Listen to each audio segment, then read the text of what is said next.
Bryce Harper dominated the 2021 season, silenced the haters, and put to rest overrated and overpaid. But is he finally getting the appreciation he deserves? Let's talk about it.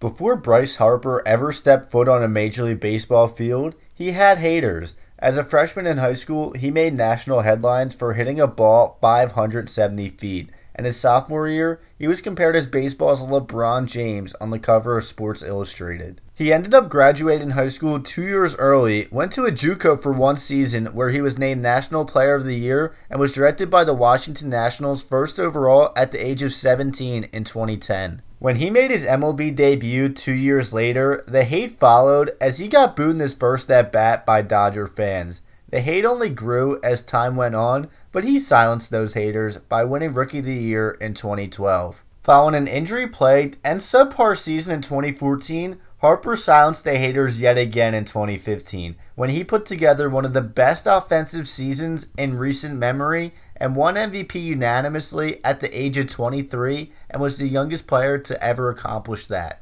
Harper's MVP season was followed up by a few up and down years. 2016 was a dramatic drop-off from his MVP season. 2017 could have been another MVP year, but he suffered a season-ending injury in August, and 2018 was another solid year offensively, but not even comparable to 2015.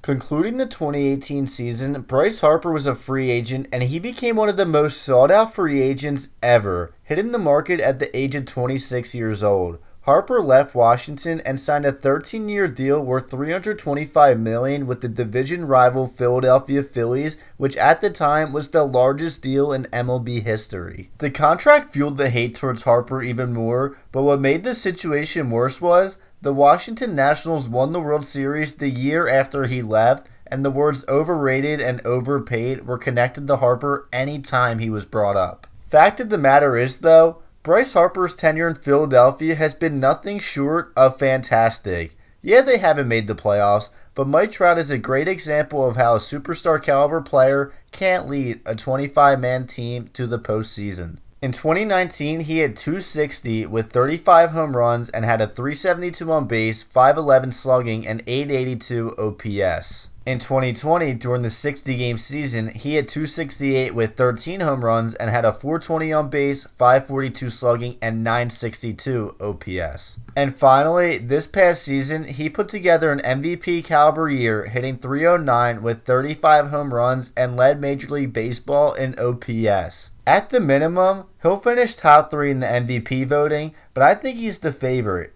Here's where Harper ranks in all offensive categories in the National League. He also led the National League in extra base hits, runs created, win probability added, and offensive winning percentage. Harper's contract by the day looks better and better for the Phillies as his production has increased each year and his $27 million annual salary makes him only the 18th highest paid player in baseball. 2021 marked the 10th year of Harper's career, meaning he is eligible for the Hall of Fame, and there is no debate. Bryce Harper is on his way to Cooperstown. He is currently one of 7 MLB players to have a career OPS over 900, and the guys in front of him are all future first ballot Hall of Famers. His first 10 seasons remind me a lot of former Yankees and Athletics outfielder Reggie Jackson, who was one of the elite hitters during his era.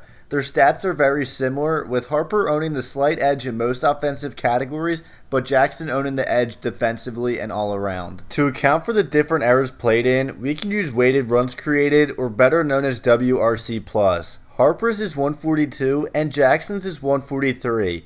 Both were 6-time All-Stars and won an MVP before the age of 29. And when Jackson was eligible for the Hall of Fame his first year, he received 93.6% of the vote. Before the age of 29, Harper will be a 1-time MVP, possibly 2-time MVP after this season, a 6-time All-Star, a Silver Slugger winner, and a Home Run Derby champ. To wrap it all up, Bryce Harper is an elite player and has been for years. It's just a new norm for people that hate on greatness. We see it in the NBA with LeBron, the NFL with Aaron Rodgers, and in baseball with Bryce Harper. He isn't Mike Trout, nor is he even a top 5 player in baseball today, but he is one of the best offensive players of his era and will go down as a future Hall of Famer.